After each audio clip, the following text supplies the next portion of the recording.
Folks, we are live. Welcome to the Carp Conversations, episode 3. I'm Luke Annear, and I am waiting on Larry Dostal and Dan Frasier. Hello, the couple of people who are on here already. All right. Dan should be here. What just happened? There's Dan. Dan, I'm in. How's it going? It's awesome, buddy. How are you? I am doing good. It was just a gorgeous spring day. No, actually, I'm going to take that back. I'm going to sound bitter about it. I didn't get my bill today, so it kind of sucked, actually. It was like 66 here today. It was ridiculous. It was only in the 50s here, but there was no wind. It was gorgeous. Yeah, we had a little wind. We still got ice on the water, though, so it's going to take a minute. Plus, I'm nervous about getting my boat in and running it because we could get back down to real cold easy. Oh, yeah. So I'm not sure what I'm going to do about that. Oh, yeah. Well, where the heck is Larry? He's not sure how to find your situation. Come on, Larry. Come on, Larry. Aren't you excited to change our format? Yeah, dude. All right. I just sent it to him just in case he wasn't able to find it. All right, cool. You invited him. He just joined, so he's coming. He'll request now. Thanks for bearing with us, everyone. Larry should be here in a minute, and we are going to get going. Can't start without Larry Legend. There is a place called Legend Larry's. It's a wing place in Wisconsin. Kid you not. There's Larry. What's up, buddy? I'm in. All right. We're live. Everyone. Bro, are you wearing... Go ahead. I was going to say, are you wearing a Ghostbusters? No, what? Oh, that's sick, dude. It's the Winnipeg Gold Eyes. It's a minor league baseball team. My friend Chris hooked me up with this shirt.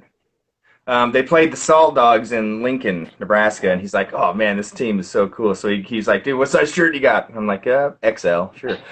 And yeah, it's this cool, really cool, very underrated fish, but that's for another podcast. Totally agree with you, man. That's one of my favorites, but that's another podcast.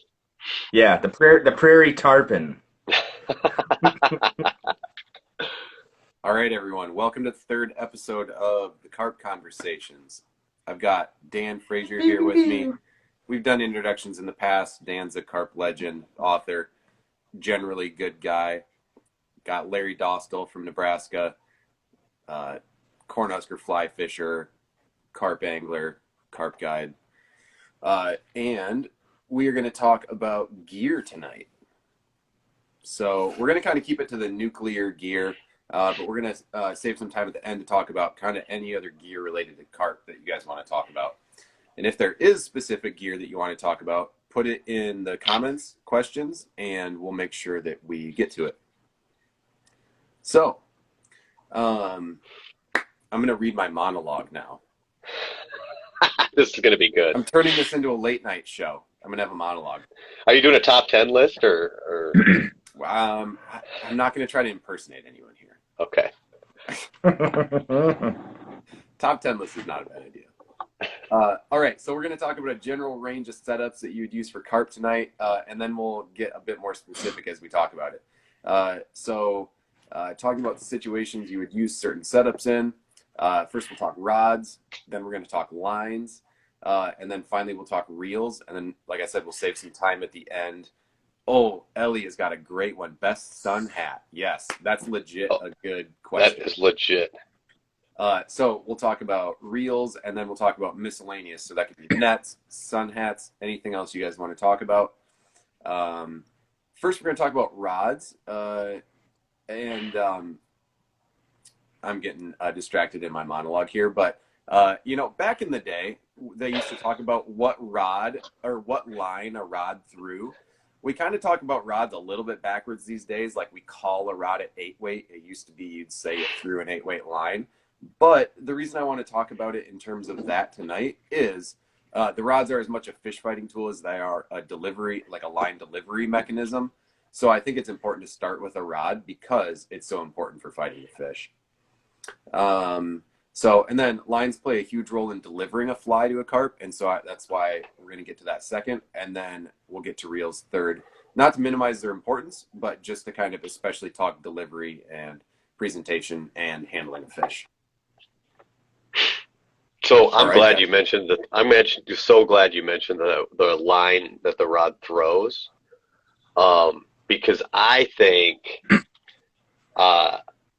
that gets really critical with carp fishing, in that, and I'm just gonna jump in here, boys, and you guys stop me. Um, I think that for the biggest challenge for carp rod for me is trying to find the balance between delicate and soft enough to throw small flies very, very closely with not much line to load them, but then stout enough and with enough backbone to fight that big fish. And so I've kind of stopped thinking about my rods like an 8 weight, a 9 weight, a 7 weight, and I've started thinking about like which rod what line rod combination is required for me to throw this short cast accurately, but also not have the rod explode when the carp makes a run. I'm pretty excited to hear you say more about that. Yeah, and off the bat, I'll chime in with that too, and I second everything you're saying, Dan. It's not, it's kind of all works together. Your carp setup, every piece of this, the rod is really important, and I still don't think the perfect carp rod exists because there's a lot of different situations that like one rod might serve a better purpose, a fiberglass rod, for instance, super durable, um, you know super flexible too, so it protects light tippet, but it is soft, so you don't have very precise control. There's a sag there with fiberglass. It's just inherent. But you'll probably never break a fiberglass rod. I mean, you can tow a vehicle with it if you wanted to. But then graphite, I mean, you hook up with a big carp close range. I mean, that rod can just explode on you. But it also graphite's stiff, so you get that extra control. So there's a delicate balance. I mean, it's probably, the perfect rod would probably be like an ugly stick. But I limit myself to 5 weights in light, in a light situation, and then an 8 weight in my standard carp, situation. If I know I'm fishing for big fish, I'm using an 8 weight. If I'm in water where I'm going to have to horse a fish around, I'm using an 8 weight again, not so much to deliver the fly, just for that extra backbone. There's situations when I know I'm fishing for smaller fish, or I'm near open water. You can get away. I use a 5 weight, and again, I kind of limit myself to 5 and 8 weight. That way, I have that consistent, baseline, and then I can mess with lines and stuff later, and we'll talk about that a little bit more. But that's my basic mentality. And I use mostly graphite, but I'm a big fan of fiberglass for that reason, for the durability factor and that fish fighting factor. Fiberglass rod is a super shock absorber. I mean, it bends all the way. It can bend all the way to the cork, depending on the make and model of it. Luke's a big fan of them too, but that's all. I'll kind of start there, and then I don't know if Luke wanted to add anything for starters. Yeah, so with rods. you really hit the first thing I was going to have each of you guys, or just kind of have each of you guys speak about was like what's the weight range that you're generally fishing. So Larry, you talked about 5 to 8. Dan, you got like a range that you hold yourself to? Yeah, I mean, so my go-to carp rod's a 7 weight. But that's that trying to split the difference, right? So it's like, it's not perfect for either situation. And I'm not sure if that gives me an advantage or a disadvantage, but like Larry mentioned, you get certain situations where where you really need to stop a fish. Most of your fighting strength's coming at your tippet anyway, right? But you do get a lot of leverage with some more backbone so you can extend your arm, and try to steer fish and things like that. But my problem is, or a number of problems, but one of the conundrums is I may be making like 8-foot presentations, and I'm trying to flip my fly, and if I have an 8 or a 9 weight, like there's just you're not getting any load at all. Or I may go to the same spot and I got to punch, a 35-foot cast into the wind, and now I wish I had my, my fast tip fiberglass, or I mean graphite 8 weight. So what ends up happening is I fish a 7 weight, and I've gone to fishing like a medium action, like a instead of a fast action rod. And so, but see, that comes down to more like just testing the rod from the manufacturer you've got. I mean, if you're fishing, like a lot of manufacturers will have, a slow, medium, and fast action rods. And so you can start to hone in on the medium, but even what constitutes medium is a little different. I've got a Winston, and it's that thing. I mean, I can throw a long cast with it, but it is stiff compared to a medium action in another a manufacturer. And so it doesn't work good when I get to that near end stuff. So I try to shoot for the 7 weight. I agree with Larry. I fished him on a 5 weight for a long time. It works fine. But I did the same thing. Then pretty soon I was needing to have a 7 and or a 5 and an 8, and I was trying to balance them. I will say that John Montana, who I know we've talked about a lot on this podcast, he's switched to exclusively glass, and even big fish on big water, he's fishing like a 10 or 12 weight sometimes, but he can still get plenty of load because they're so soft. And then, you get great photographs of the rod bent, completely in a C shape while the fish tries to make a run to the other side of the river. Got those. Oh yeah. That's a good point about the action of the rod, Dan, and that's some folks will ask like, oh, what's a good rod to get? Well, like a baseline, rod from a lot of these manufacturers that like has a lifetime warranty is about $200. Your TFOs, your Reddingtons, your Echoes, they're all about $200, and all those rods perform about the same. They have a quote unquote like medium fast action. And that means that's it bends a little bit more at the tip, so it is a little bit more of a shock absorber. It doesn't look, it's not as hard to load even at short distances. So, an inexpensive, quote unquote rod is a good carp rod a lot of the time. Absolutely. Yeah, go ahead. Yeah, dude, I mean, I just, to emphasize that, even the entry level rods for the big manufacturers like Orvis's Clearwater is like $239 or something. That is a great carp rod. And so it's not even necessarily about cost, but yeah, you're right. I'm with you, dude. That slower action helps a little bit. Now, have you guys ever gone as far as fishing like a real slow action, like a super soft rod? I haven't. Those Cabela's CGRs are pretty soft. Or they're soft. I love Eagle Claw. If you overweight an Eagle Claw glass, that 5-6 weight, I have 2 of those. If you overweight those, they really have a nice soft controllable action for close range.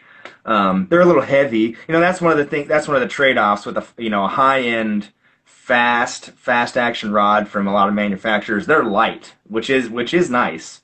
And again, if you're reaching out, if you're casting far for carp, like that's probably the tool to use. But most carp situations, you're casting within 30 feet or way less than that. I mean, you're casting within 2 rod lengths, or flipping. So that slow action is going to give you, a little bit more control. You're not going to be slapping the water so hard with a, fast action rod. So just mentioned overlining. Oh, go ahead. No, go ahead. Yeah. I know Luke uses the Fen glass a lot, and I've used a couple of those. I've liked them a lot. I haven't ever used like the Blue Halos. I've never used an Epic rod. I know that's what John Montana uses, a couple models of that. There's a bunch of high end glass that I just haven't ever splurged on. One glass that I would say, I've had a couple of customers bring them the boat. I'm not a big fan of the Badass glass, the Echoes. I know, Larry, I know you've gotten one. You didn't get it for carp fishing, but that's one I feel like it's heavy and stiff. I didn't feel like it was a fun ride to fish. Feel it at a fly shop. If you're interested in one, that might help you decide if it's the rod for you. I felt like it was a bit heavy and a bit stiff. I think it was really long too. The original model was 9 foot, so it was just really heavy to cast. I think they shortened it up. They have like an 8-foot one now. Yeah. I haven't tried it, but I'm sure that handles just a little bit better in the hand. My 2 favorite glass rods. I'll go on my soapbox, and then I want to ask you guys, in terms of rods, what you really like. So, if you're interested in glass for carp, there's certainly nothing wrong with an Eagle Claw, as Danny says. Those are super fun rods, especially like the 8-foot, like 6 weights. But the rods that I feel like perform the best are the Fen Glass, especially the 7 weight. The 8 weight is a little bit heavier, and I feel like it adds a swing weight that I wouldn't pick it for my daily caster. I'll take it if I know I'm in for like a lot bigger fish. Otherwise, I'm not going to bring it out or use it primarily. And then, so Fen Glass 7 weight, and then the Super Fines by Orbis. Like the 6 weight is like a great rod. They've got both that and the Fen Glass have really nice tapers that are soft, load really easy, but they aren't noodles. They're really nice. Yeah, Nice stuff. they're not super floppy. You can control them. I mean, Yeah. I've used them in my boat. I've used them with Luke. They're awesome. The Fen Glass. All right, I want to ask first. Before we get off the Yeah. overlining thing, so we talked about these things like being how things work together. Another choice is to go with the 8 weight, say like in a medium, and then overline it so that I can still get my load. I do pick up a little splash from the heavier line, but frankly, if my line's getting close enough to the carp that the splash makes a difference, it probably would have spooked them either way.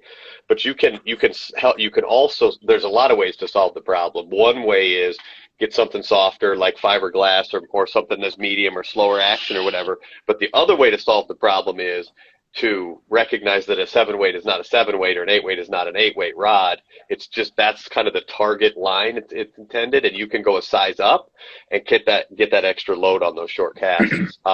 So I'm always futzing around with that combination. Right now I'm fishing a medium action 7 weight, but I will oftentimes throw an 8 weight line on that to get even more of that sort of close in load. And that's an easier switch. Now I have a boat, so I can have 4 rods in there. But if I'm just like waiting, if I want to switch for some reason, it's easier to have another spool with a 7 weight line on it than it is to carry another combination, right? So I can change the spool, put the lighter line on, and sort of affect a significant change in how that rod performs. All right, I want to ask both of you guys, what's the lightest reasonable setup and why? Larry, you can start if you want. Yeah, sure. I would say just in terms of landing a fish reasonably. I mean, unless you know you're only targeting small fish. I mean, personally, I would only use. The smallest I would throw at a carp was a 5 weight, just because that. I mean, unless I was doing something else. But 5 weights, I have a bunch of them, and that's the lightest I would throw. I mean, I would decrease my tippet size down and down and down. But I would probably be fishing either a pond or something that only had small fish in it, or I'd be fishing from my boat near open water where I know there wouldn't be really a risk of, the fish taking me into a tree or something like that. So, I mean, a 5 weight, I mean, again, and you could absolutely catch huge fish with a 5 weight. It's just that's the lightest I would recommend. Yeah, got it. Even though I've caught a really, really big fish on the Eagle Claw 3-4 glass before. So, but again, that was a place where it could literally run for 100 yards and there was nothing. So, And the fact is, a vast majority of your fighting ability, like the bottleneck in that ability, is at your tippet, right? And so you can point a 2 weight directly at a fish and not break the rod. You lose some leverage, right? Because it's bending so far down to the cork.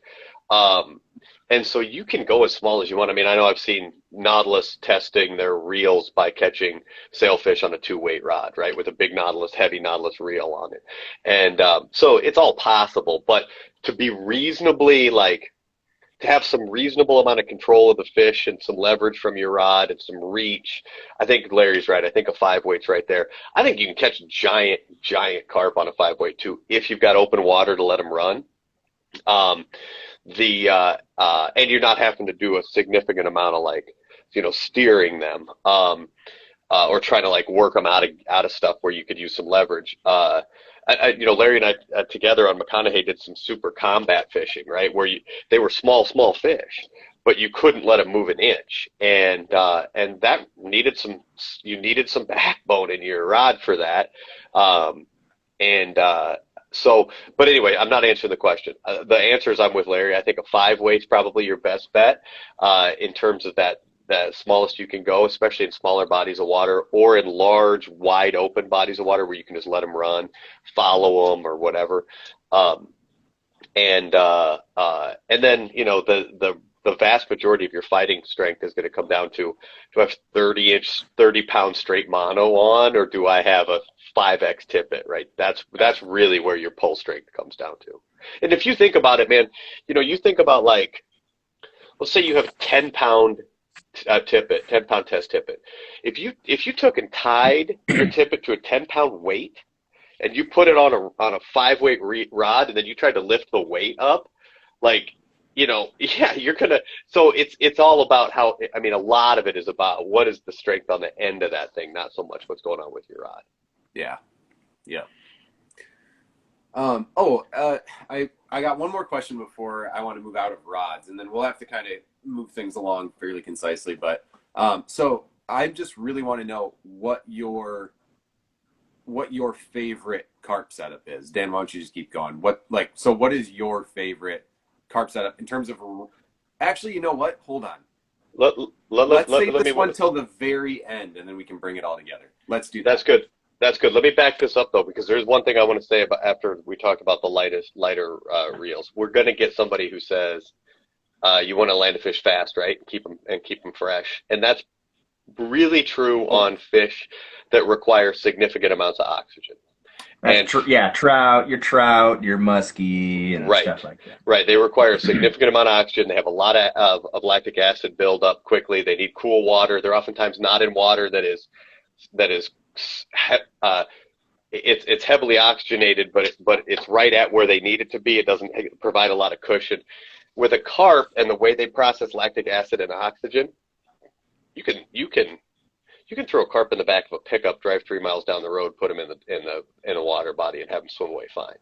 So it's really hard to play a carp out to the point where you're going to actually do permanent damage to the fish. Very, very, very difficult. They can live in 90-degree water because they have super high ability to, efficient oxygen processing. Thank you. Now, generally, just from like an ethics standpoint, the faster you can land an animal, let it go, get it on its way, that's all better. But I wouldn't worry about it from a health of that individual fish perspective. I'd worry about it. And frankly, for me, I worry about it more from the joy, the excitement for me comes in watching them eat and hooking them up. The rest of it is work until I can get rid of them and get to the next one. Land them and let them go. Yeah, right. That's dude. Dan, you nailed it right there. That's it for me too. Is the eat and that first blow up. Then it's like, all right, let's get to the next one. Yeah. But that's true. This is a second Dan. We're not talking about all fish. This is like a specific like carp and gar, and even maybe catfish to some extent. As long as you don't drop them and let them flop around on the bank or the boat and stuff like that, they're probably going to be okay. Keep your fingers out of their gills, that sort of thing. Let's save handling for a separate conversation. Let's not get too deep into that. Yeah. Be ethical, but we could totally talk about like that and some other stuff. Yeah, at another time. Okay, so let's talk about lines then. I suspect we all have differing opinions on this. I know Larry and I do, at least to an extent. But, so. I want to hear the controversy. So, differing opinions. Do we want to make you guys blurt about it at the same time? Or what do you think, Larry? I'd love to hear you. I think we have different ideas of what taper suit is, but again, we're kind of fishing different situations here and there. Hey, Larry, let me focus your question. What do you look for in a carp line? I look for something that's going to control where my fly needs to be, and again, that's a lot of it is, close quarters, and I want the fly to go where I cast it. So I know that's kind of like, but I generally like something that has a shorter front taper. Your more traditional like redfish lines that are like just basically kind of a compacted taper, a compacted head with a short front taper. To me, that gives me a lot of control, close range. Without a lot of fly line out of the tip of my rod and the short leader, having that mass right there of the head starting gives you a lot of control at close range. And then if I need to pick up and cast, 10, 15 feet, well, I can just do one false cast and then my line is ready to go like quickly. So it's like a speed thing. I'm thinking the shorter compacted taper that's way towards the front of the fly line. That's what I prefer. Now, having said that, that short taper coupled with like a really long body, that short front taper with like a long, belly section of a leader is probably like the perfect line because then you could roll cast it and mend it and, Larry, I want to do all that sort of thing. I want to be clear. Larry, I just want to ask you, what is this for all carp fishing situations, or is this in, like, I know, like, fishing canal type stuff, like, I feel like you really excel like that. Is that also what you want if you're fishing, like, out of the front of your towee, like if someone's pulling you out of your towee? And it really might just be because that's what I'm used to personally too. I mean that's a little bit of it as well. But it's what I'm used to the handling. I'm used to that really quick connection. Even with a stiff rod, I'm used to it, feeling that connection in my hand. I don't want to have to get, 5-10 feet of the fly line out before it's really affecting my rod action. Because then that way I have that direct connection and control, at pretty much every point in my cast, unless I'm shooting the line, 50, 60 feet, which I'm, Almost never. rarely ever doing for carp, like, once in a while. But and then but that's really the only difference. I mean, a trout tapered, a gently tapered, 7-8 foot, taper from the tippet ring to the belly of the head. I mean, that's great for delicate presentations as well. So it's just, what are you used to, So, those are the types of lines I gear towards. So like Larry and I come at it from totally different angles. I like a lighter line. I love a standard trout line, not overweighted. My favorite carp line so far is the Orvis Pro trout line. It's got a super nice long front taper, and like I put that on the 7-weight Fen Glass. It is far and away my favorite. Like super delicate. Like I feel like I can get quick, delicate presentations. That's just what I like. And I think Larry made a really good point. I think when it comes down to it, kind of know what you're familiar with. And as long as you know how to use your equipment, that's the main thing. Fish a lot. Get used to your equipment. You'll find out what you like. So before I say any more, Dan, what do you look for in a carp line? Yeah, it's interesting. That was a interesting two angles. I think part of also maybe what's influencing some of your guys' thinking is water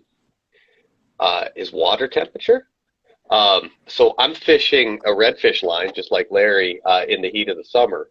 But I'm switching to trout line when I fish early spring, fall, because my water temperatures get cold. And I've noticed that my saltwater lines get stiff and coiled in the cold, and the opposite goes. My cold water lines get really sticky in the hot water.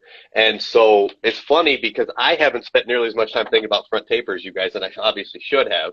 But I'm oftentimes thinking more about which line I'm going to, what coating I want on my line based on the water temperature that I'm fishing. Now I've used some bonefish stuff that has sort of a longer taper, but it's meant for warm water. Not a big fan of it. I prefer the redfish, sort of that shorter taper with the head kind of compacted, like you were mentioning.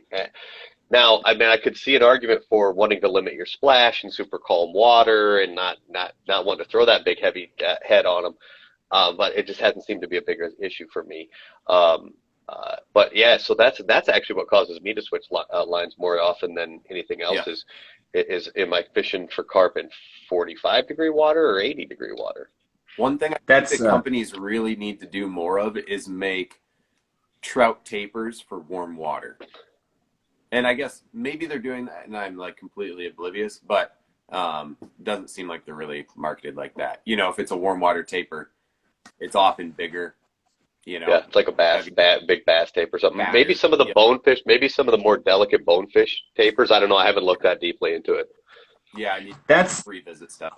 I'm right with Dan. I have my summer hot, hot weather lines, and it's I don't mind fishing with the stiff, honestly coiled up line in the cold. That doesn't bother me a lot. But in the summer, when I have my like this is like a Scientific Angler like GPX or something, which is a great line. It's more of a trout taper. It's all kind of all purpose. In the summer, this is a floppy noodle. I cannot use it. I mean, I can't, it's unusable, really. In the heat, I mean, I'm talking when it's good carp conditions, it could be 95 degrees out. I mean, that's hot. Yep. So a tropical quote unquote saltwater line, redfish taper, bonefish tapers, at least some of the brands, Airflow and Cortland, they have a little bit longer front taper, and Orvis, I'm sure too, Scientific Angler. But yeah, the coating is a big deal, and like Luke said, like a warm water, like a warm temperature, so a stiffer coating technically, but longer taper might be really perfect for a delicate presentation for lots of folks out there. What do you guys feel like? How do you feel about the textured lines? I like them personally, but I mean, not all of mine have them. I'm a smooth guy. Yeah, yeah. I mean, I'm fishing a textured line right now, and once you get over the sound, that zit, zit, zit, once you get over that sound, I like it a lot actually. But I've been both. I fished both, and you got to be a little careful. With the shark skin, that original stuff, you could burn your fingers pretty fast on that stuff, but some of the other stuff seems to me to be. I like it. I like it too. I like the airflow. It's like ridged, like Yeah. along it. It's like a noodle, and it'll cut you too if a fish runs and you got it on your fingers. I'm a fan of it for sure, and I have a couple of the dimpled ones, the Scientific Anglers, but I also use Cortland and it's smooth. So I mean, I would honestly probably prefer them to be textured, but it's not the end of the world. Yeah. So, I think some of them, I mean, the bug spray thing and sunscreen, you want to be careful with some of them. I mean, that just depends on whatever one you're using. so things that you guys thinking about, mainly a lot of temperature coding stuff. Larry and I have thought a bit about the taper thing. So one reason that really I got going with the longer, more delicate like front tapers, part of it had to do with presentation in terms of casting. Um, but actually, what really drove me to it initially was not wanting the belly of my fly line to suck in. So if I'm dapping and I've only got this much fly line out the tip of my rod, this happened a lot more when I was wading because you get in deeper water, you got to hold it. You might have to hold your rod up at a higher angle. So it happened a lot more when I was wading, but I would always have my fly line suck my leader in through the tip. And so there's multiple ways to work around that. The route I ended up going was making sure I didn't use a bass line. And, because like there would maybe be a day or something where I, for some reason, had a bass line out or something heavier.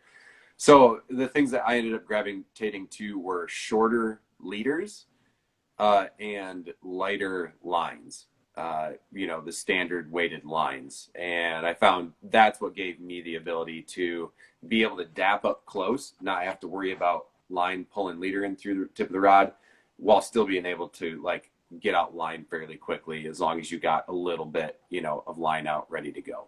So That's that's kind of interesting. what That's geared me towards it. Yeah, no, that's good thought. I hadn't paid. I do have that problem though with you just get ready to dap and you hear that terrible sound as you watch your line pull your leader all the way back into. That's not fun. So No. yeah, that's interesting. That's an interesting thought. All right. So we'll cycle back to Let's also mention this to everyone on here. We're talking floating lines. We didn't even mention that we're talking yes. floating lines. It's Yes. Yeah. basically all floating lines. I mean, there are some like really esoteric situations where you might go to like an intermediate line or something like that. I mean, it would be a very, very unusual thing. Normally, we're talking about floating lines because you have to fish you can see most of the time, which either means they're eating on the surface or they're only in a foot of water, and you don't want Right. to be sinking your line in that Right. stuff. Nervous. Real quick, I wanted to mention one thing, and Dan definitely brought it up. And this couples with this, like, kind of brings together. We can dabble in it more in the total combo talk. But I don't use I use like a 9 weight bonefish line on my 8 weight graphite, and I go off of grain weight. I know, I mean every brand markets whatever an 8 weight. They all have different grain weights and different weights of their flying line. Airflow is notoriously super heavy. Like an 8 weight airflow redfish line is like an 11 weight standard, for grain size. Cortland is pretty like they're like industry standard, like what grain sizes for the most of their lines. So I like the heavier lines. Like this is a 9 weight Cortland line. This is a 9 weight Cortland line. Again, that's something that it's going to affect your castability, and it just depends on like your style and your situation. And you may want to underline a rod. Again, if you're only fishing glass, that line weight's really going to affect how that tip and your action of your rod. And you can get away with a lot. I mean, you can use a really light weight on a glass rod, and then it turns it into a faster action rod potentially. So that's just something you have to play with. My personal setups, I use a lot of like 8 or 9 or even 10 weighted lines on my 8 weight rod. Yeah. My 2 cents. Yep. No, I think that's a good point. Yeah. So we're talking floating lines. And then I think number one, just get to know your equipment. That'll help a lot. But if if all of this, when we start throwing around terms like grain weight, a lot of, some people's eyes might go cross. But I think one of the easy things is just search, AFFTA line standards if you aren't familiar with it from before. Because not all companies clearly market, this is a heavier line. Some might say it's a half line size heavy, or, but they don't all say it in the same way. But what you can do is when you're line shopping, poke around for whatever lines you're shopping for, look to see if you can see what the taper looks like. So when we talk about a longer taper is about like 12 feet. Sort of like a standard trout taper is like 7-8, 6-8. Yeah, probably 7-8. And then, those shorter front tapers like Larry's talking about are like 5-6 feet. So it's three. So it's super interesting that what Larry's proposed, if I'm hearing this right, is and leave it to Larry to always be innovative. You're overlining by 2 weights, and you're using a very short taper with a heavy head up front. Like, sort of traditional thought is, you got to be more delicate than that. You're up close to fish. They're in shallow water. You don't want to throw a splash. Like, that's a little bit, and I'm not saying it's wrong. I think it's right. If you're catching fish with it, it is definitely right. But it is a little at odds with some of the traditional thinking in how you put together your carp setup. So that's interesting, Larry. You don't run into any problems with the line causing too much disturbance or anything like that? Well, in my opinion, not if you're Dan. I'm just kidding. Yeah. Well, really, if you're doing the drag and drop technique, no. Like, really, that's the idea behind how I'm doing it. And I mean, and again, I use an 8-weight redfish airflow line, and it's just, it's like over 300 grains, which like that's over 100, whatever. It's way heavier than a standard 8-weight line. So it's meant to throw, big flies, whatever, blah blah blah, through the wind. It gives me control in a quick casting situation. And really, I mean, if your technique and casting's dialed in, and you have your drag and drop, you're trying to get that to splash. You're indirectly casting to these carp. You're not casting like a redfish. You're not hitting it on the head, unless it's mulberry season. You're casting away from it, dragging it back. I don't have problems with it generally. That's great. That's great. The only time it's an issue is if if the fish is like right next to you and you have to cast past it, like you have to cast over its back or something. But that's a very situational problem. And by the way, then I don't care if it's 300 grain or lighter, you're scaring the fish probably anyway, right? Right. Because we got to remember, it's about the marginal change in line disturbance, and so I'm not sure how many marginal fish you lose based on that marginal change. Um, I did not realize that the 8 weight was a 300 grain in the Cortland. That's That, well, at least the airflow one or the is. airflow. Cortland. Sorry, the airflow. Yeah. Yeah, yeah, like that's, I mean, like the Cortland 9 weight is like a whatever. It's like a scientific angler 8 weight, which is just a little overlined. I Yep. mean, whatever. Yeah, I nerd out about it more than you know, It's not that nerdy. As some people. as the labeling on these things continues to shift around, I mean, it's going to get to a point where you just got to pay attention. It's not hard to memorize, an 8 weight Right. or, this grain. I mean, geez, I shoot 180 grain bullets at elk, right? Yeah. So I A know the grain standard weight a of that. standard eight Yeah, a standard 8 weight line is like 215 grains, like Yep. that front part of it. So if that's like your base point of your 8 weight rod and there's your 210 grains, go up or down from there if you want to change the action of your cast. That's really interesting. I mean, that's an easy way to do it if Yep. you want. All right, so we're gonna, in a sense, get back to this, talking about our ideal setups, but let's talk a little bit about reels. I'm curious what you guys' thoughts are. Dan, why don't you start us off? What do you look for in a carp reel, or how do you go about thinking for reels? So carp are the only freshwater fish that I fish for that I can think of that you have to be concerned with your reel quality.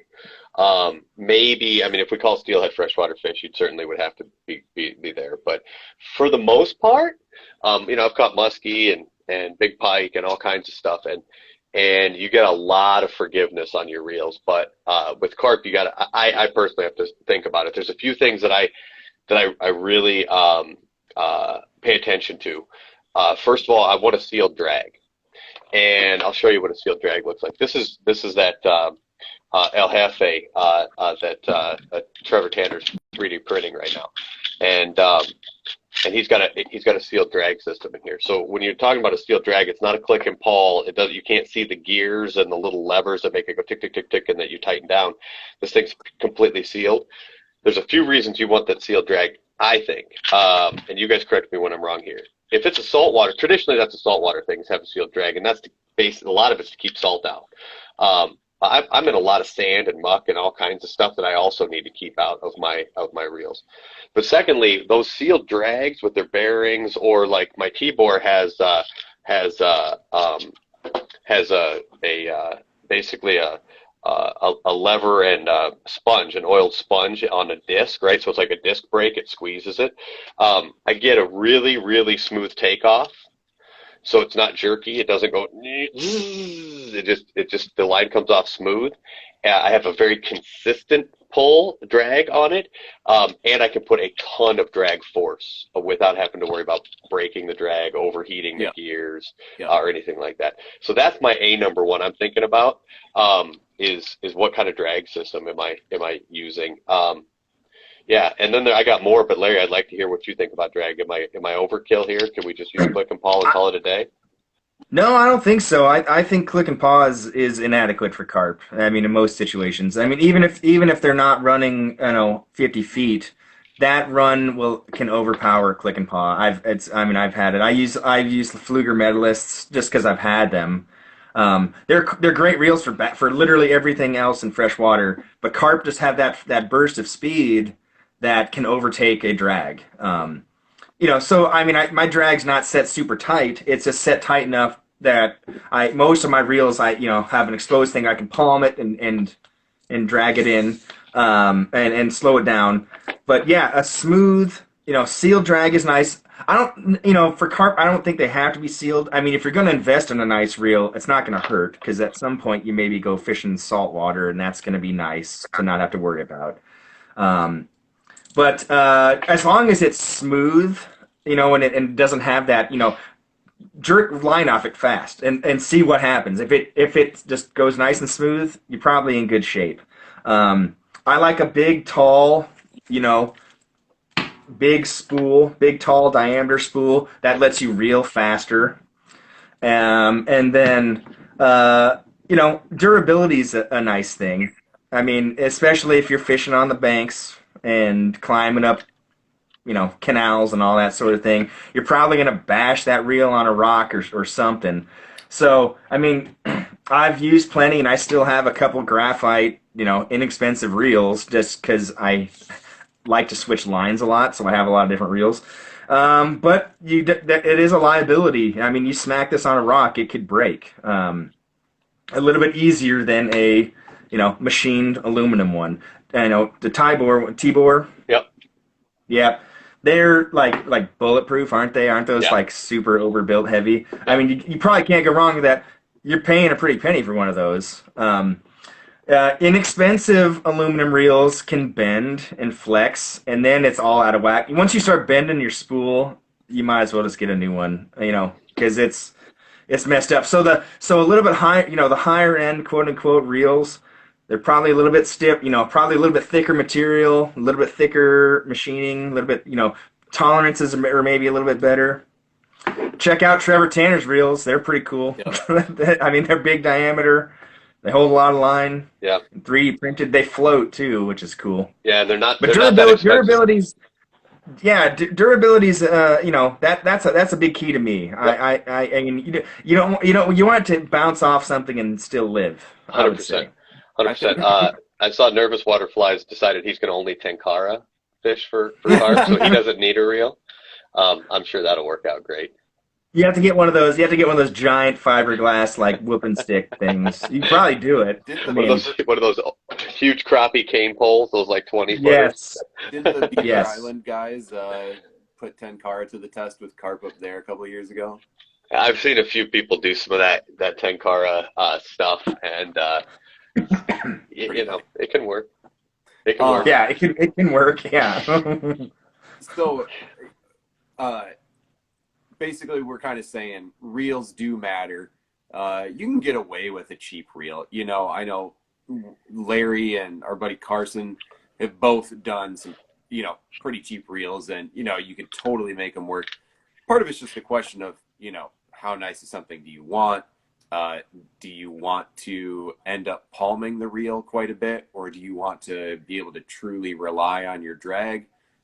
There's a good handful of reels out there for, and unfortunately reasonable is about $200 these days, so for an overall setup, you're talking, fairly expensive. But if you're looking for reels at the same time, that's kind of reels in the mainstream companies, the big box stores are going to have some reels that are honestly probably going to work pretty well. I had a brief stint at Cabela's, and I remember one of their $40 reels honestly was a totally fine carp drag. So play around with reels, see how they feel, and you might find something that's really good for a steal. I would personally, and maybe I'm nuts. You guys tell me I'm nuts. I would go cheaper on a rod before I went cheaper on a reel on my carp setup.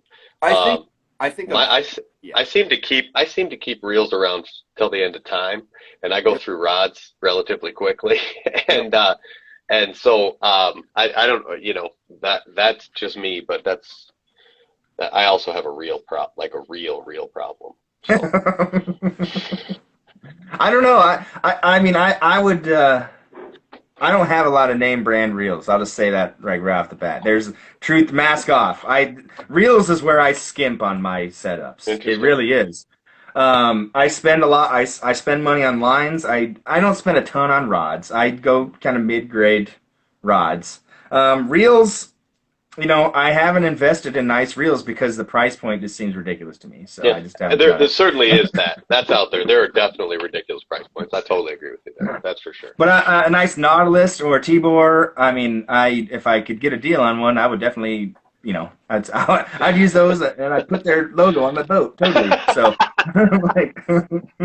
just one reel that I have really liked.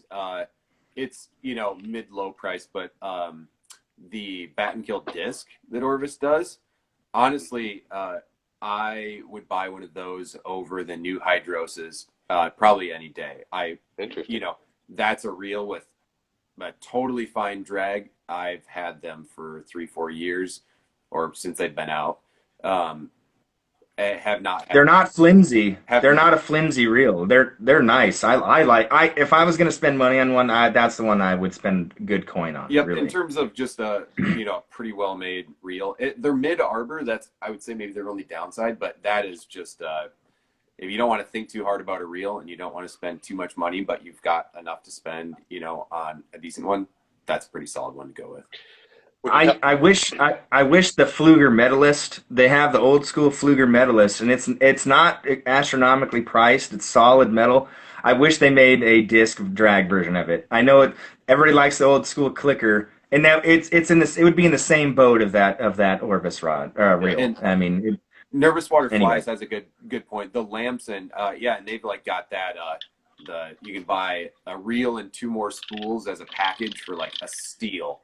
Yeah, if you're looking for something where you can have a couple of different lines to try out for carp, same reel, that's actually probably what I would go for sure. Yeah, And I'm pretty sure that's an American drag too, which is nice. But that's so. Here's really quick the caveat of why I don't use a lot of expensive reels is because I'm not a fan of doing the spare spools. Like I just like to swap the whole reel out. Again, that's just a quirk of mine. So I'd spend money on just inexpensive machined reels off of like that big, online store that we all hate. And I just use them till either they die or I break them. I mean, but at some point that cost to be the same. Buying 10 of those is the same as buying one of really expensive reel. So I don't know. There's a trade off there. In 2016, I lost a reel case, so I ended up having to replace a lot of reels. I have not replaced any reels that I've bought since then. They've all lasted me. So yeah. Geez, Larry, why don't you buy them just directly from the Chinese government, for Christ's sake? I might as well, I know. All right, one thing I will say about the reel before we get off reels, and this is related to reel and line situation. The only freshwater fish, I'm going to make that argument, the only freshwater fish, barring steelhead again, where you can expect to see your backing now and again. And so you have to think about, that's when we talk about large arbor. I actually have a medium arbor on my T-bore, and it is a problem in that I've put too much line on, right, and it rubs. And so I have to be real careful when I'm getting it started because you want to have a significant amount of backing, and you really want to make sure you understand a knot that most of us don't tie very often, which is the backing to line knot, because there is no worse feeling than the anxiety you have while your backing is out of the tip of your line and you can't see your fly line and you're afraid that knot's going to fail and you're going to lose the whole mess. And there's no better feeling than when you get that first turn of line back on your reel. But I'm using Dracon backing, and I'm real careful to understand how much my reel can hold with and then be lined and still leave space for me to take it off. Because I'm gonna actually need to think about and or use my backing probably. Now it's not every time I go out and it's not every carp, but I don't know, what would you say, Larry, 2-3 times a year when you're on big water you're going to see backing? Yeah, our mutual friend Mike Da Silva lost a nice 5-weight floating line because his backing knot failed. So yeah, I agree with you. That's like a big sticking point is filling. Well, you want to really maximize. You want to fill your reel. You don't want a lot of space here. But you don't like the more it grinds, it's you're gonna have problems if you have to spool up a fish really fast, and when you're fighting a fish, the line does some weird stuff. So you want it to be pretty much. I mean, you want a little space there to make up for errors. When you're reeling in a fish, but you want it to be efficient because the more backing you have on, which means you have a wider spool that you're at pulling line in from, so you're able to pick up more more line faster. I use 30-pound backing just because it fills up the spool a little bit better. I mean, you lose maybe 30-40 yards, but I mean, 250 yards versus 200 yards is not a big difference Right. in my book. I agree. It's more about how much. It's more about almost like, not even getting how many yards. It's how much, inches or whatever, or half inches or centimeters you're getting to put on your reel is what's really important. Yeah. All my connections are loop to loop from my backing to my fly line. And if my fly line doesn't have a loop, I put a loop on there. And it's just bulletproof. I mean, it can go, that's just the way it is. That's what I've used, and I'll probably never, I don't know. It's the industry standard, carp fishing as far as I'm concerned. Is that loop to loop connection? I use a spider hitch knot. I don't do a bimini twist. But other than that, loop-to-loop connections all the way. Let's talk. we're definitely going to go past a little past 9, but hopefully folks will forgive us. Let's just real quick, Dan, give us your just your go-to rod, reel, line setup. Tell us all. The rod, reel, line, and like leader and all that stuff. Like if you're going to walk out the door to go fish. Yeah, so I actually took the reel off of my rod to bring it in for this discussion. So my full setup right now is I'm fishing an H3 7-weight mid flex, Helios H3. I'm using either my T-bore backcountry, or which is the light, or I'm using a Hydros reel. The Hydros might be overkill, but it was. Dan, is that the new Hydros or the old Hydros themselves? The new one. Okay. Yep. I've got I'm fishing 7-weight line on it at this point. Although now I'm thinking maybe I need to go to an 8-weight. It's a redfish line, floating line. I'm using the Orvis Pro, which you mentioned earlier. That Orvis Pro is a real solid line, man. Yep. It's textured, it's floating, 7-weight. I'm down to, then I'm using, I use, mono tippet or mono leader, tapered 9-foot. I don't do nothing fancy. I buy tapered 9-foot, I loop to loop it, and I call it a day. Yep, exactly. I'm fishing Audex, on my leader, and then I'm going down maybe, yeah, there you go. Yep. And then I'm going down maybe to 1X. And I'm either somewhere between the 0 and 2X on my tippet. I rarely would go down to a 2X. It would have to be kind of a spooky situation or smaller fish. I try to fish a 1X. All mono. I like to stretch. I don't need the abrasion resistance that you get with fluoro, and it's just a little bit cheaper. So that would get me out the door today. We did not spend, you know what? Let's not spend a ton of time talking about leader length. Let's save that for a presentation discussion. If that sounds good to everyone. So Dan's going a little longer leaders. We can talk more about that another time. Larry, what's your go-to rod stepping out the door? 8-weight. Yeah, 8-weight TFO mangrove. If it's in the summer, I'm using a 8-weight airflow bonefish line. I really like that one. Or the 9-weight Cortland bonefish line. They're both similar, in, tapers and all that. But that's the line I like. The reels I used, again, inexpensive stuff. The reel for me isn't a huge deal breaker. These are like the pisky fun ones. They're like $50, whatever. Loaded with backing. I mean, it's totally loaded. And then I walk out the door with like 1 or 2 waterproof fly boxes just in my pockets. I don't wear packs. I'm not a pack guy. I'm not a vest guy. Hate them. Hate both of them. So. Yep. And then tippet. I mean, essentially a 0X tippet. Leader will get you out the door. I use short leaders, but we'll talk about that the next time. Yeah, we can talk about fluoro and mono and tapers and length and all that next time.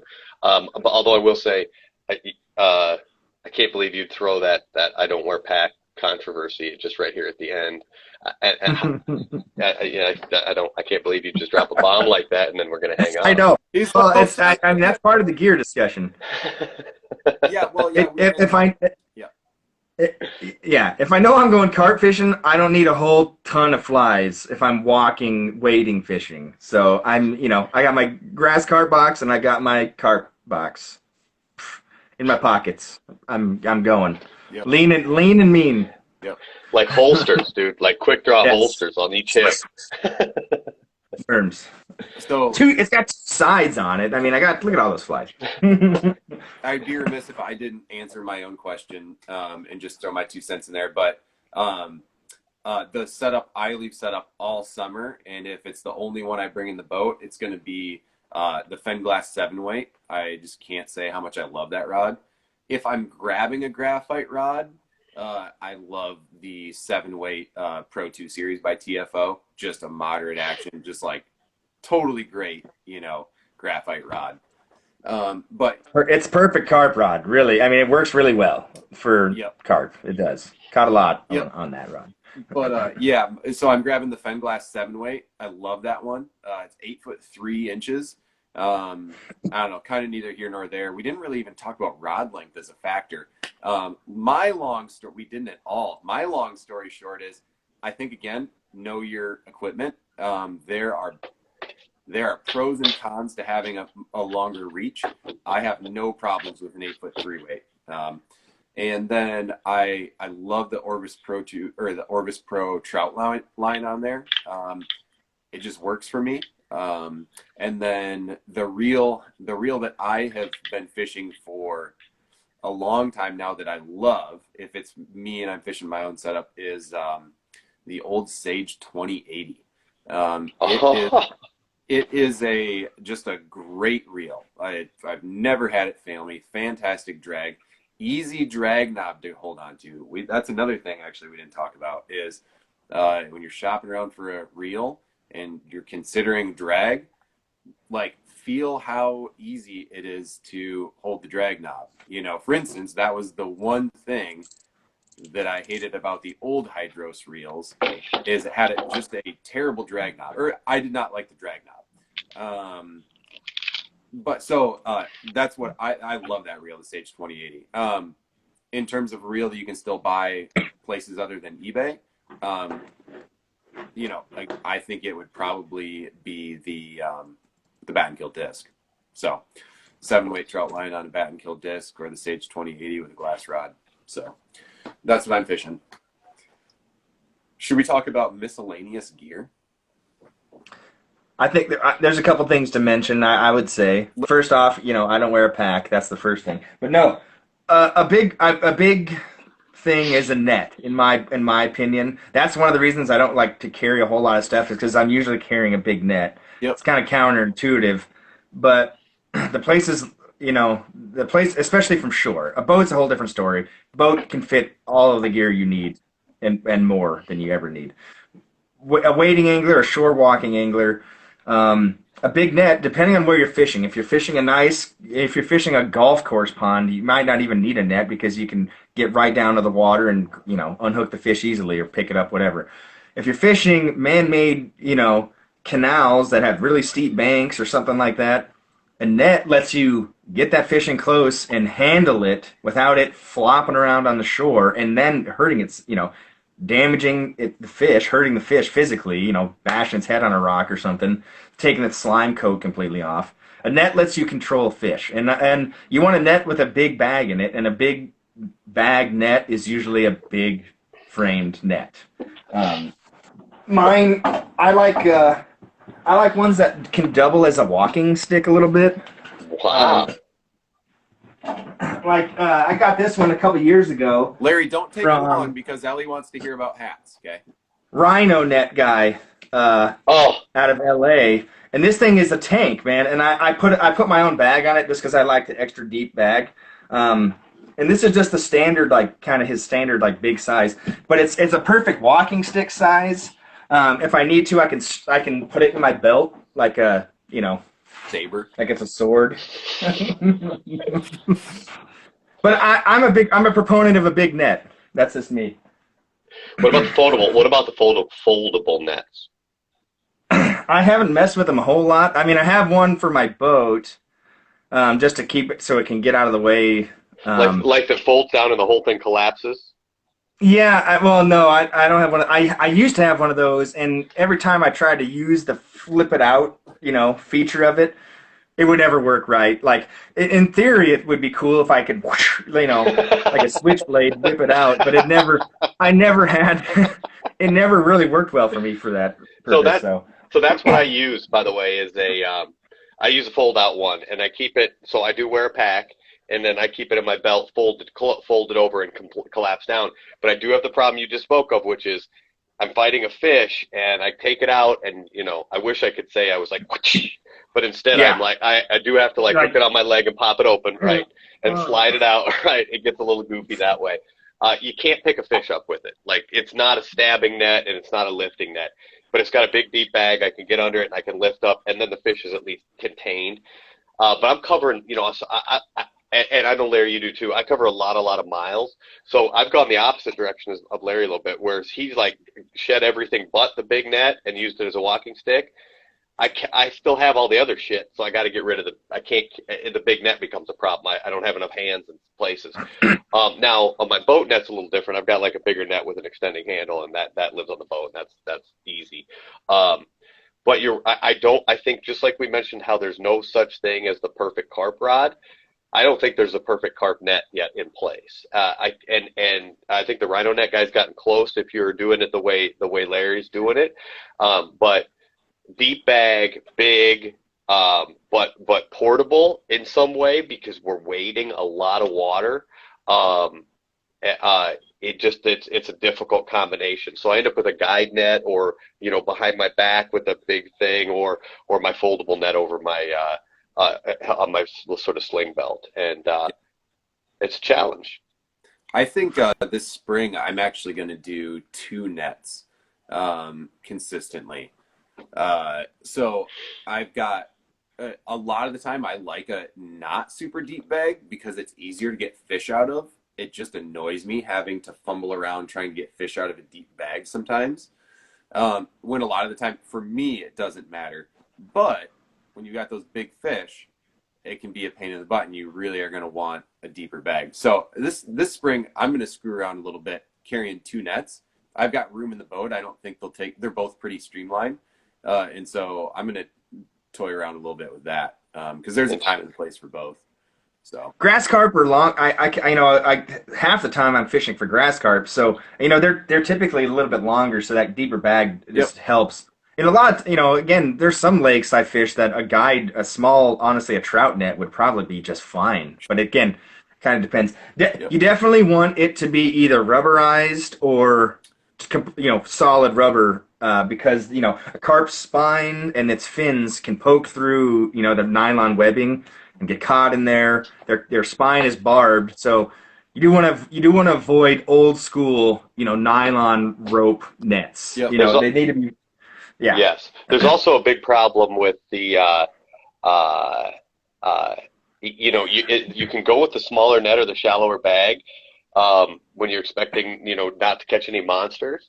But that's exactly when you're going to hook that 20. And I have wrestled small or big carp in small nets before, and it is,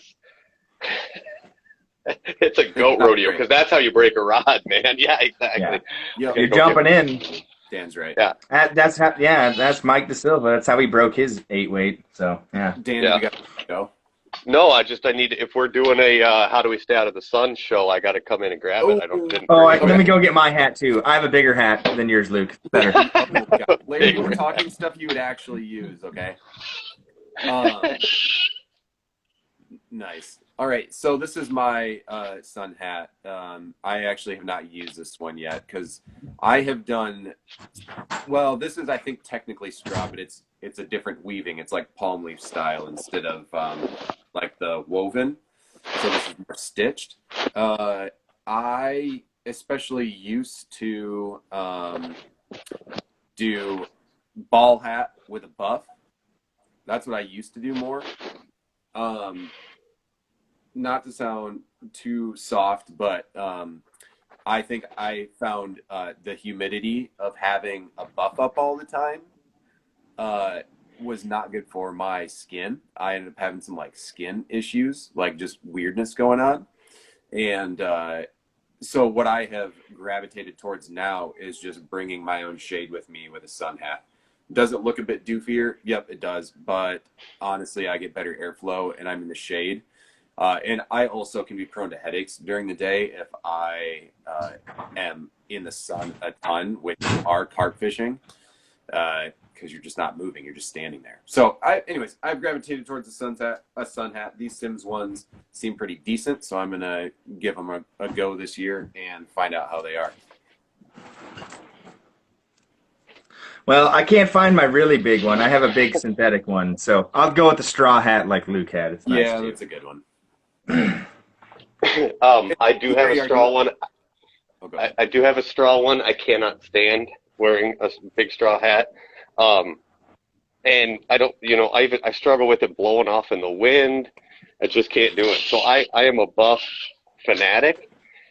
And I'll show you, I got a few of them here because I've struggled with some of the same stuff you talked about, like the humidity. So, Shelta makes this one that's got, that's vented on your mouth, which lets the humidity come out. It's also got some pretty nice shape to the bottom to get inside your shirt and shape at the top for up over your head. I really like this one. And I've also got a couple of these saltwater ones that are like super, super thin material, rather than the one I got on here, which is a little bit heavier material. Yep. Because the other problem I run into, and I think it's a face shape problem, I fog my glasses when I'm wearing them. And I'll have them up, and if it's humid out, I'll fog my glasses. So the really, really thin material or the vented ones make just a world of difference for that kind of stuff. But I've probably got 60 different buffs. I mean, I just absolutely am enamored with them. And then a lot of the new sun shirts are hooded, and I wear those a lot. I wear my hood up. Some of them now even have I think some of the Sims ones have face covering built in, and I know guys that use those and like them, but I just can't. I've tried and tried. I've got one in the garage. I'd be glad to get it for you guys, the big wide brim, and I just can't. I can't pull it off. I was once told you should never wear a hat that's got more personality than you do, and I think that's the problem, guys. I think that's a great, that's a great saying. I should have started that in middle school. Anyways, but that's another conversation. So I'm buff. But I'm not as religious with it as I should be. I'll get burned up here sometimes because I'll pull it down when it's getting hot, or I'll take it down to take a drink or whatever, and I'll leave it down a little bit.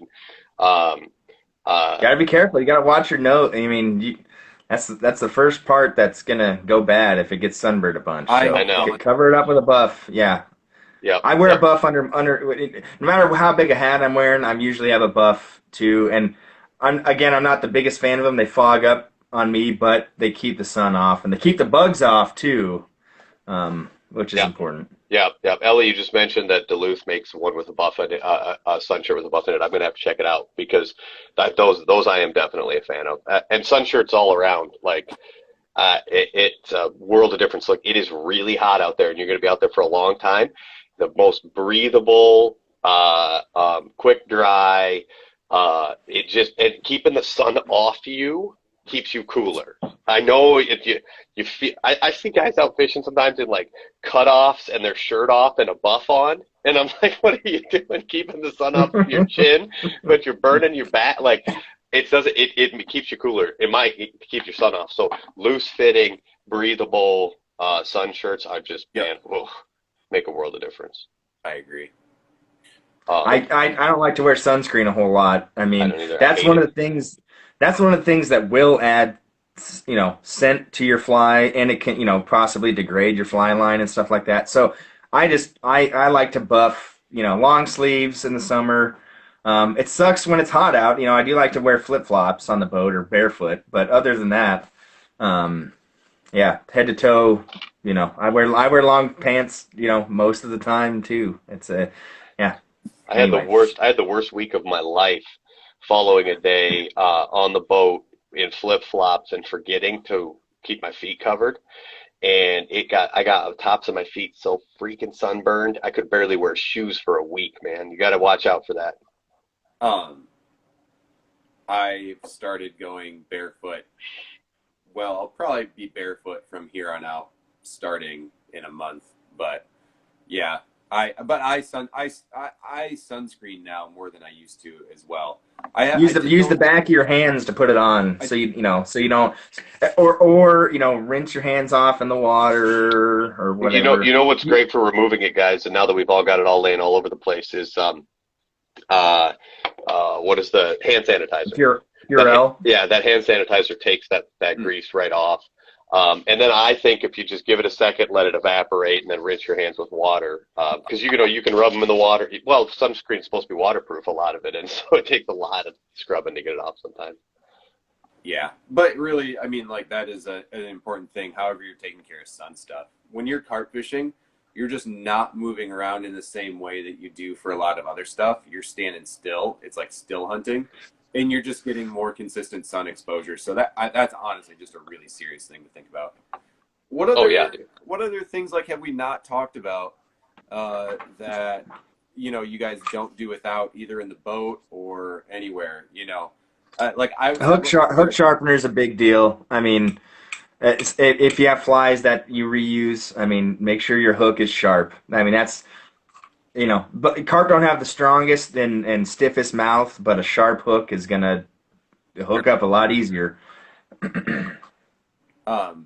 In terms of pliers, the only thing I really worry about carp fishing is a pair of hemos, but something to cut line or something. But yeah, Yeah, I don't use. cutter built in is nice. Then you don't have to have a separate line nipper. Get a pair that has nippers in them, and you're good to go. I clip them onto my shirt, a lot. I mean, that works really well. Then you don't ever lose them. Clip them onto your beard. That works too. I don't use hemos. I've got a plier it's just a cheap one, but like a fishing plier, right, with the cutter right in it. Yeah, there you go, a lot like that. And I keep it on my belt, that I use. And now here's one place where I miss my hemo. You talked about wrestling and managing a fish in a big net, right? If you get that hook out while the fish is in the net and you lock your hemostat on your hook, just lock it on there. You can drop it on the ground and you know where your hook is, and it's not blowing away and the wind's not blowing it around and it's not getting wrapped up in all the trees. And that is super convenient. I miss doing that. That's a good tip. I never thought of doing that. That's a good tip. Yeah, it works really good. I quit carrying the hemos, frankly, because I kept losing them. And so I got with the pliers on my belt, and that I just had less problem losing them. And I also had a pair of pliers for, if I needed one for whatever reason, if I had to, change the battery in my truck or something in an emergency. Yeah, I lose every Leatherman I've ever had. I've lost it. I mean, which sucks. But I use them. They were always cool to have. It's just I always lose them. Damn it. Yeah. I love those things though. Yeah. So definitely something with a cutter that makes a world of difference. We have not talked about a lot of like wild gear, and I think that's one of the things I love about carp fishing is it's really pretty basic. I mean, for how esoteric it can feel and things like that, it's really pretty basic. Have a good rod set up. You need a small selection of flies that you like, but you generally don't need dry shake unless you happen to be fishing dry stuff. You just need a pair of hemos or something. Line cutter, probably. But I don't know. It's basic. I like it. Yeah. Keep it simple. The only thing we hadn't really touched on was sunglasses, but I think we mentioned that in the first episode. That is probably the most essential piece of gear out of all carp fishing, in my opinion, is sunglasses. Just, a nicer pair is going to be nicer. I use kind of mid-range stuff, but polarized sunglasses is like the end all. Without those, you're going to have a hard time in most carp situations. Yep. I would give up my reel and tenkara fish for carp before I would give up my sunglasses and go out and fish for them. You just can't do it most of the time. I mean, you literally won't be able to see the fish a lot of the time. Yeah, Ella, when she was little, my daughter used to call them my X-ray glasses, because when we would be out and I could see fish, and then I'd give her my sunglasses, and she's like, "Oh my God, there it is." And I've got we should do some sunglass talks. I've got some stupid thoughts on different tints of lenses for different light situations and stuff. Sure. We could go down a deep rabbit hole. There's valid points with different colors and all that stuff. I mean, that is kind of an esoteric thing, but it's cloudy out. Maybe a different shade will help. That is a thing. Yeah, but good polarized is a big deal. Yeah. Yeah. Yeah. And a pair of backups, because you're going to step on them halfway through the day in your boat, and you want to be able to throw it, even if it's just a cheap pair of backups. Yep. Oh, you make those ones goofy looking though. You have like the really goofy looking Like backups. big. So your friend that forgets to bring them, he has to wear those. Like, Yeah, he's wearing the Maui Jims. yes. All right. Well, guys, I am not sure we have a ton left that we were going to make sure that we wanted to cover tonight. So I think we might wrap up the gear talk. Anybody got any final questions, or you guys have any final thoughts before we all part ways and call it a night? Yeah, I got a final thought. Don't you touched on it here, Luke. Don't overcomplicate it. I started with 7 flies. I had like an old ammo belt that I would put them in. I didn't have a net. I had a 7 weight fiberglass rod that ferrule was loose, would come apart. I got it at a garage sale, and whatever reel, I don't even know where I got the reel I had. And that's what I started on. And you can catch carp on that. The rabbit holes and the grain weights and the line tapers and like that'll all come down the road. You don't have to solve that riddle to get started.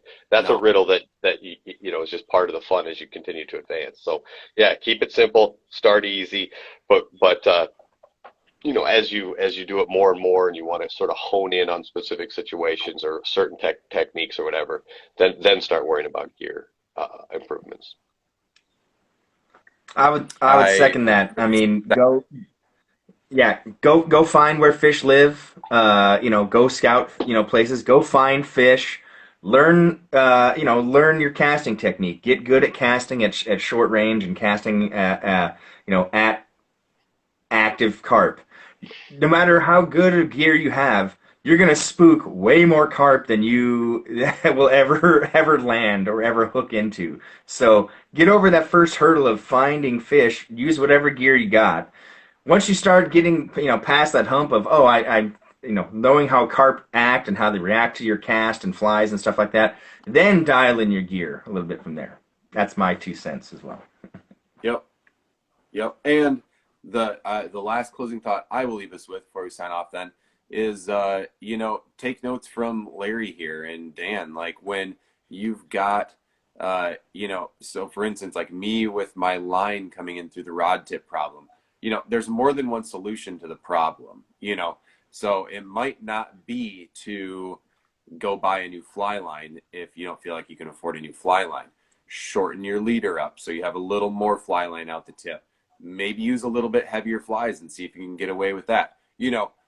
Think about what the problem is and what different solutions there might be. And that's a great way to get started with being creative and finding your own solutions and maybe even better solutions than we've talked about. So, Yep, yep. You can cut back. You can cut back the taper on your fly line if you I want. did that with my first couple 8 weight lines. I totally did that. yep, yep, I yep.